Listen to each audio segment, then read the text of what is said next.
Pertama-tama gue mau mohon maaf lahir batin dulu kalau lo masuk video ini dari thumbnail. Kalau memang ada cara cepat dan mudah jadi kaya, pastinya udah nggak ada kemiskinan. Unfortunately, kemiskinan masih jadi PR besar kita bersama. Yang mau gue bahas kali ini adalah FIRE, Financial Independence Retire Early. Financial independence di sini artinya lo udah menyiapkan kekayaan yang cukup untuk menjalani kehidupan yang nyaman tanpa tergantung pada pekerjaan. Terus kalau nggak kerja ngapain? Lo bisa tetap kerja dengan pekerjaan yang lo mau atau retire early alias pensiun dini.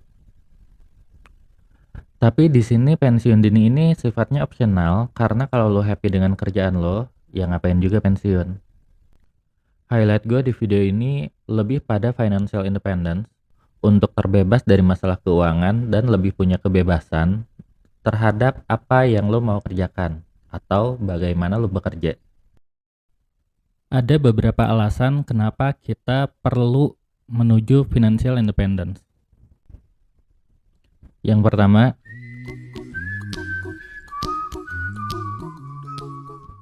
less worry, more happy. Maaf. Dengan berada di kondisi financial independence, kecemasan terhadap uang untuk memenuhi kebutuhan hidup akan berkurang. Yang berarti lo bisa fokus pada apa yang ingin lo kerjain dan apa yang bikin lo happy. Yang kedua, lebih punya pilihan dalam mengambil keputusan. Untuk ngasih gambaran, ada banyak hal yang nggak disukai banyak orang dari pekerjaannya. Misal, harus kerja di kantor, padahal maunya kerja dari rumah. Atau lingkungan kerjanya toksik, drama, dan sebagainya. Atau sesimpel lu bosan sama kerjaannya. Tapi kenapa sih masih dijalanin? Ya, karena lu masih bergantung dengan kerjaan lo. Kalau lo masih bergantung pada pekerjaan lo, seringkali lo akan bertemu situasi terpaksa, berat hati, menggerutu, dan sebagainya. Sayang banget jika ini berlangsung lama, apalagi berpengaruh pada kehidupan lo. Karena pasti pengaruh-pengaruh hal yang tidak menyenangkan tadi akan lo bawa mungkin ke orang rumah, mungkin ke teman-teman, dan pastinya dampak paling dekat adalah pada diri lo sendiri. Tapi beda hal ya, kalau kerjaan lo lingkungannya baik, dampaknya positif, nggak ada masalah yang berarti, dan lo happy-happy aja, kerjaan seperti itu wajib lo syukuri. Di sini gue bukan mengajak lo untuk berpikir negatif tentang kerjaan lo sendiri yang ukur. Balik lagi, kalau lo financial independent, lo bisa menentukan kriteria pekerjaan seperti apa yang mau lo kerjakan, atau bagaimana lo bekerja. Ngomong-ngomong soal kerjaan, gue juga bakal share cerita pengalaman kerja gue sampai akhirnya gue mencapai angka FIRE gue. Di video terapis saya, link videonya bakal ada di deskripsi. Itu tadi poin 2, lebih punya pilihan dalam mengambil keputusan. Gue rasa gue kebanyakan ngomong untuk poin ini karena pekerjaan tuh sesuatu yang kita jalani lebih dari separuh hidup. Rata-rata ya kalau ada umur. Maka sayang banget kalau waktu yang lebih dari separuh hidup ini lu jalani dengan gak happy. Kita lanjut ke alasan yang ketiga kenapa kita perlu menuju financial independence, yaitu memutus rantai generasi sandwich. Generasi sandwich adalah generasi yang harus mensupport generasi di atasnya dan generasi di bawahnya, serta pastinya dia perlu menghidupi dirinya sendiri.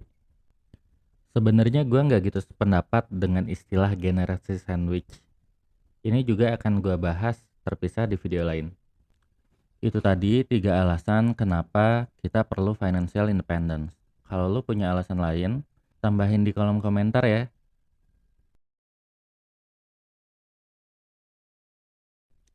Penting banget nih untuk punya alasan yang kuat kenapa lu harus financial independent. Biar lu punya arah, sehingga pikiran dan tenaga lu terarah pada yang menjadi tujuan lu. Setelah lu paham alasan kenapa lu harus financial independent, yang lu perlu pikirin berikutnya adalah Gimana caranya? Yang pertama, ketahui situasi keuangan lo. Caranya, catat pemasukan dan semua pengeluaran dan tandai mana yang wajib, mana yang enggak. Dan upayakan pengeluaran yang enggak wajib bisa lo kurangin. Selain jadi lebih aware pengeluaran lo kemana aja, setelah ada catatan keuangan ini, lo bisa set budget dan goals yang masuk akal buat lo. Untuk cara melakukan catatan keuangan, cek link di deskripsi ya. Yang kedua adalah be smart spender. Gue di sini nggak bilang hemat, karena kalau hemat aja akan kurang untuk lo bisa financial independence. Bahkan pepatah hemat pangkal kaya, gue pikir nggak relevan sama sekali. Menurut gue pribadi, hemat itu seperti mekanisme defense yang agak primitif. Walaupun defense penting, tapi kalau lo mau maju, yang lo perlukan adalah alokasikan uang lo pada hal-hal tepat dan bisa membangun karir atau aset. Boleh banget untuk nggak setuju, coba kasih pendapat lo di kolom komentar. Anyway, berikut ini beberapa tips untuk menjadi smart spender. Yang pertama, pertimbangkan apakah sesuatu yang mau lo beli memang lo butuhkan, memberikan value atau tidak. Yang kedua, pertimbangkan cost per use. Cari pilihan terbaik bukan hanya dari sisi harga, tapi juga dari kualitas. Dan lo bisa pertimbangkan untuk beli barang bekas.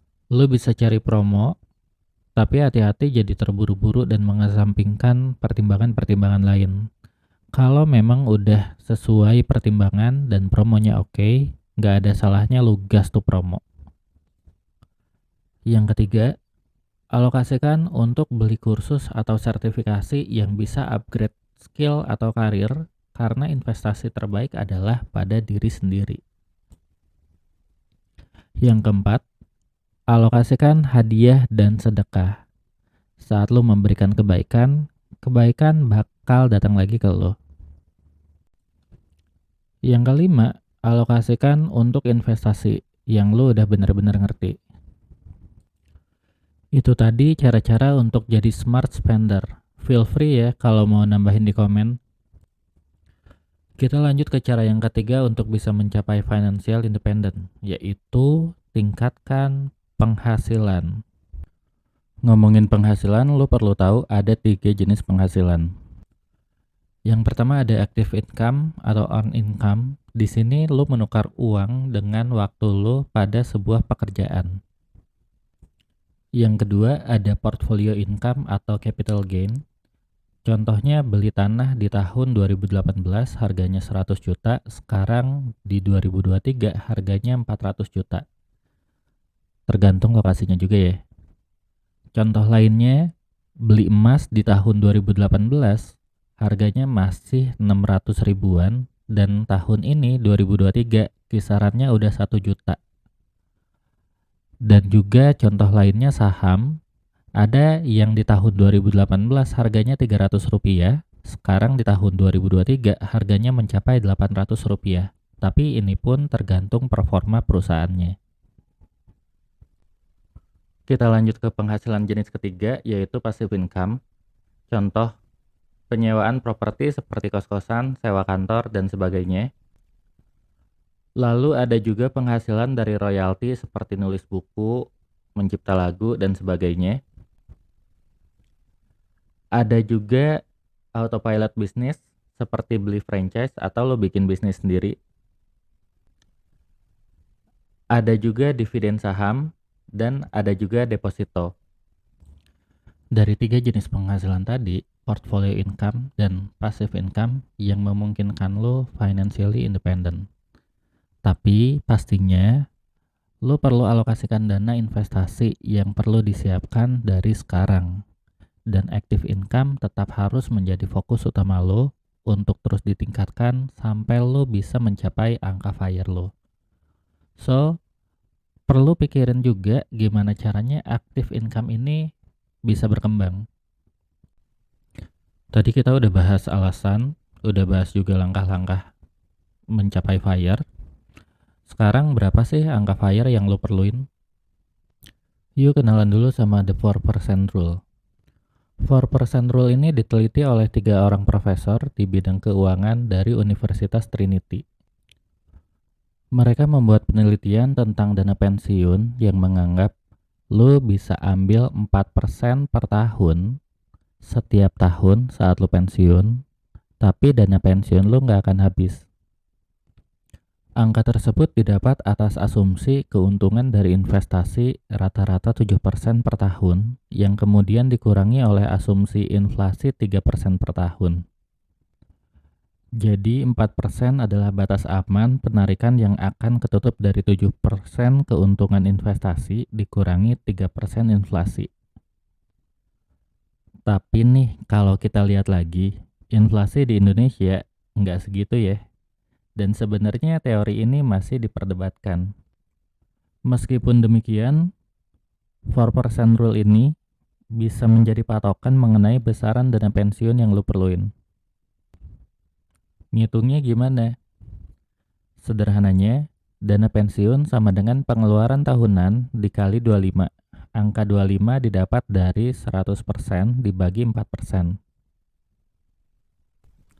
Contoh, kalau pengeluaran 4 juta per bulan, yang berarti 48 juta per tahun, dengan memakai 4% rule, itu berarti dana pensiun sama dengan 48 juta dikali 25, sama dengan 1,2 M. Ini belum mempertimbangkan usia target pensiun dan inflasi. Gue udah coba bikin fire kalkulator yang lo bisa coba di orangmudah.id/hitungfire. Linknya ada di deskripsi. Di sini lo tinggal masukin nilai pengeluaran rata-rata per bulan, let's say 4 juta. Usia saat ini let's say 25 dan usia target pensiun let's say 45. Angka lainnya akan terhitung secara otomatis dari 4 juta per bulan, yang berarti 48 juta per tahun, dan mengalami inflasi setiap tahunnya katakanlah 3%, sehingga nantinya ketika usia pensiun, pengeluaran tahunan adalah 87 juta, yang berarti bulanannya 7,2 juta per bulan. Dana pensiun yang diperlukan adalah 2,16 M dengan perhitungan investasi target return 7% per tahun, 20 tahun menuju usia pensiun. Investasi per tahun yang dibutuhkan adalah 52,9 juta dan investasi per bulan yang dibutuhkan adalah 4,4 juta. Dan di sini juga ada minimal penghasilan per bulan yang lu butuhkan, yaitu 8,4 juta. Kalau penghasilan lu saat ini belum sesuai, jangan khawatir, tetap optimis dan berusaha untuk meningkatkan penghasilan. Gue sangat menyarankan lu untuk mempelajari skill yang menawarkan income lebih tinggi. Di channel ini juga gue akan share beberapa opsi profesi atau sampingan yang bisa bantu lu untuk dapetin income 2 digit per bulan. Seperti video dapetin $1.000 dari web design. Linknya akan ada di deskripsi. Dan itu tadi bahasan tentang FIRE. Semoga bermanfaat. Sampai ketemu lagi di video yang lain. Bye.